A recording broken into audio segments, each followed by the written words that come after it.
បាទសួស្តីអ្នកទាំងអស់គ្នាស្វាគមន៍អ្នកទាំងអស់គ្នាមកកាន់វីដេអូថ្មីមួយទៀតដែលណែនាំអ្នកទាំងអស់គ្នាអឺនៅក្នុងការ hosting website នៅលើ Windows Server 2022ដោយយើងមានទាំងHTTP និង HTTPS អញ្ចឹងអ្វីដែលយើងត្រូវធ្វើដំបូងគេនោះគឺយើងត្រូវការមាន server នៅ DNS ហើយនឹងserver IIS អញ្ចឹងដើម្បីបាន DNS និង IIS អ្នកទាំងអស់គ្នាត្រូវមកកន្លែង rule ហើយ server rule នេះអ្នកទាំងអស់គ្នាcreate server DNS server នេះនិងweb server IIS នេះហើយអ្នកទាំងអស់គ្នា install it feature តាមគេនឹងទៅ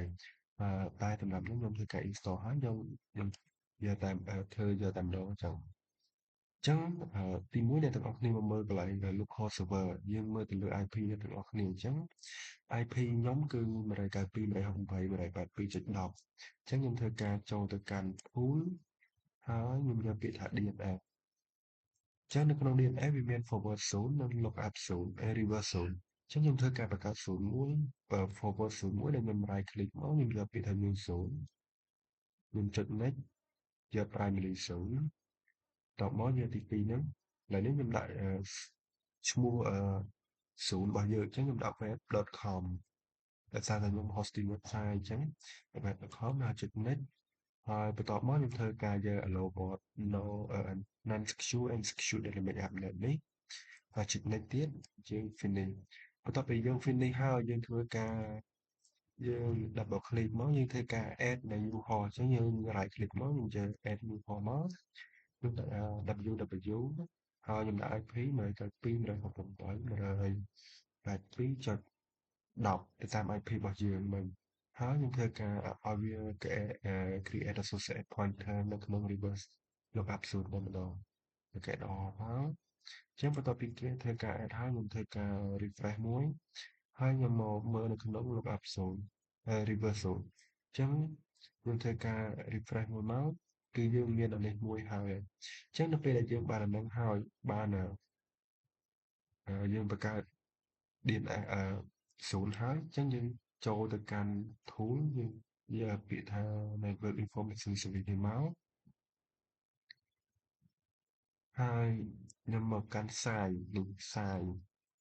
ញ្ចឹងអ្នកទាំងអស់គ្នាធ្វើការ add website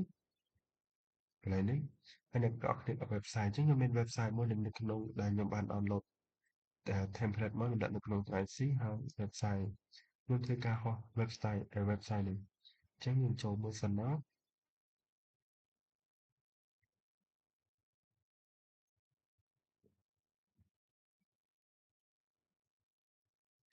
អញ្ចឹងជា template website ដែលខ្ញុំធ្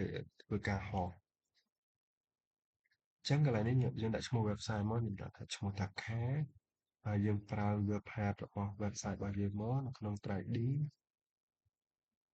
ហើយនៅក្នុង website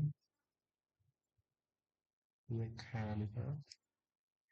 ចឹងតបមកយើងដាក់IP មកយើងដាក់ hostname www.web.com ចឹងយើងត្រូវចុច OK ចឹង website របស់យើងគឺបាន hosting ហើយគឺខានេះមានកន្លែងនេះបន្តមកទៀតយើងអាចហោះជា HTTP ទៅបាននេះចឹង website ដែលយើងហោះជា HTTP គឺរួចរាល់ហើយចឹងមួយទៀតគឺការcreate នៅ certificate ខ្លួនឯងដែលយើងគ្រាន់តែបង្កើតវាដើម្បីអាសាក្នុងការ hosting ជា HTTPS ទេអញ្ចឹងអ្នកទាំងអស់គ្នាចូលនៅលើម៉ាស៊ីនរបស់យើងមកហើយយក server certificate អញ្ចឹងបន្ទាប់ពីចូល server certificate មកអានេះគឺជា certificate ដែលខ្ញុំបង្កើតខ្លួនឯងរួចហើយអញ្ចឹងបើសិនជាអ្នកទាំងអស់គ្នាមាន certificate អីផ្សេងទៀតក៏អាចប្រើប្រាស់បានដែរអញ្ចឹងបើសិនអ្នកទាំងអស់គ្នាគ្រាន់ជាការតេស្តទេអ្នកទាំងអស់គ្នាអាចបង្កើតខ្លួនឯងបានគឺអ្នកទាំងអស់គ្នាយកអានេះ create អឺ safe sign certificate នេះមកហើយដាក់ឈ្មោះទៅហើយចុច OK ទៅរួចរាល់ពីការស្រាច់ហើយអញ្ចឹងយើងចូលapply certificate យើងទៅកាន់ website របស់យើងដែលយើងហោះនេះចឹងអញ្ចឹង website ដែលយើងហោះគឺខាងអញ្ចឹងយើងធ្វើការ right click លើវាមកហើយយើងយកថា edit binding បន្ទាប់ពី edit binding ហើយ អានេះគឺជា HTTP ដែលយើងហោះមិញហើយយើងធ្វើការ add មួយទៀតមកគឺ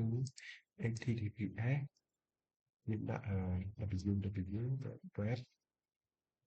របស់យើងហើយយើង select certificate របស់យើងមក